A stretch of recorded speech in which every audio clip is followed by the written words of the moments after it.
Em 22 de maio de 2025, o governo de Donald Trump revogou a certificação da Universidade de Harvard no programa de estudantes e visitantes de intercâmbio, impedindo a instituição de matricular estudantes estrangeiros para o ano letivo de 2025-2026. A decisão anunciada pela secretária de Segurança Interna, foi justificada por alegações de que Harvard teria falhado em fornecer informações sobre supostos comportamentos inadequados de estudantes estrangeiros e na gestão de casos de antissemitismo no campus. Além disso, o governo acusou a universidade de colaborar com o Partido Comunista Chinês e de fomentar um ambiente hostil e anti-americano.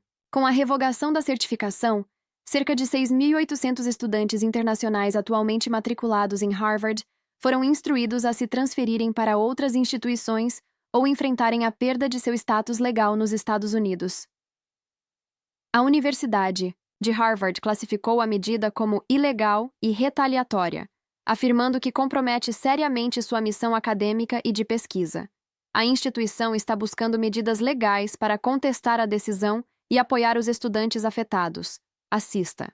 Our most read story on the Bloomberg at this hour has to do with the Trump administration telling Harvard University it cannot enroll international students.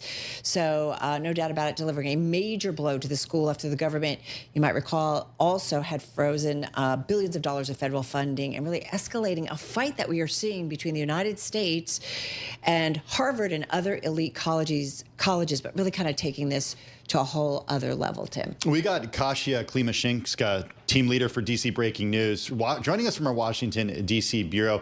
Carol read the headlines, Kasia, but I'm wondering about sort of, we're seeing the reaction, we're seeing the interest, everybody's talking about this story right now. Is this the type of thing that is going to get legal pushback? Are lawyers already working on this to try to prevent this from happening? Or can the administration actually make Harvard do this? I've been seeing all of this play out, and I feel like universities have been trying to figure out what's the right balance in terms of dealing with the administration over it. I feel like money trumps everything, and financially, we are continuing to see impacts on universities because of what the administration is doing, pulling federal funding. But I look at Harvard, I mean, we keep reading this statistic. Almost 6,800 students at Harvard, 27% of the entire student body come from other countries. That's up from just under 20% back in 2006. This is looking at the university's data. I mean, this becomes a bigger and bigger financial blow to the university. And you do wonder at this point, do universities in general, Harvard included, are going to fight back even harder because this is about money it comes down to, also in terms of principles.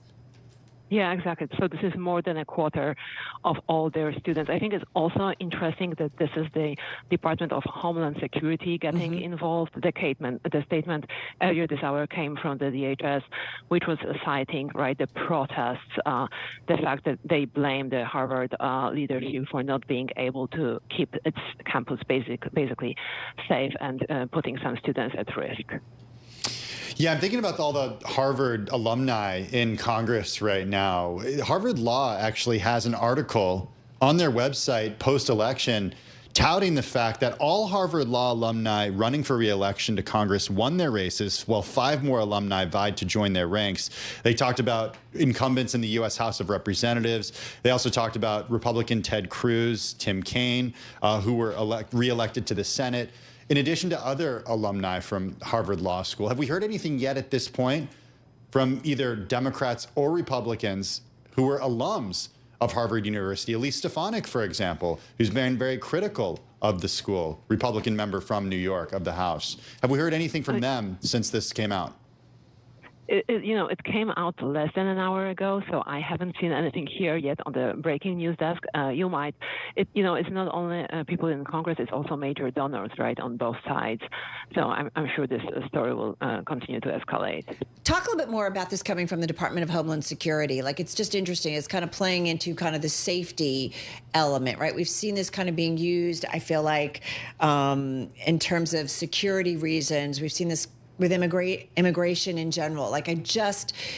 That thinking and philosophy that continues to come from the administration, again, that I guess will also be discussed in any kind of legal arguments.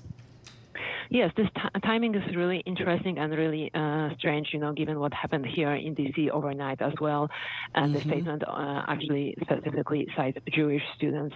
It's also kind of weird that the statement landed just after Caroline Levitt finished her briefing, so that kind of didn't allow us to ask her more questions, even though obviously she must have been aware of it happening, because apparently there were some papers going back and forth between the Trump administration and the school for several days or even weeks now. So, yes, this is definitely an interesting timing for this announcement. I'm also thinking, and I know you're covering breaking news, but I'm also thinking about just the educational impact of a move such as this, given the numbers that Carol mentioned, thousands of students there, close to 30% of the entire student body. This is the type of thing that could potentially wreak havoc on a university's finances, but also in such a short period of time where ostensibly acceptance letters have already been mailed out. We understand the yield of the class coming in.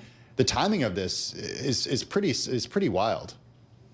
Yes, it's really strange and difficult. It's not only about the new students, but also existing students who will have to transfer or, lose their legal status. So that means losing their visa, possibly being forced to go back home. Yes, and it's not only about the finances, right, but also about the diversity of the campus. I mean, we know that the school has been previously attacked for their diversity efforts. So this also addresses that issue of the diversity of the student body. Kasia, one last question. It's interesting that it feels like Harvard is being attacked big time. We've seen it also with Columbia and some other schools, but it does feel makes me wonder, who didn't get into Harvard and the administration that's so angry? But I know it's a bigger, broader story. Having said that, should we assume that other schools will be targeted in a similar way as Harvard is being? So I think this is what is very surprising about this news, right? That it singles out this one school and goes after its leadership. So I think we have to see. We have yet to find out whether the DHS will go after other schools as well.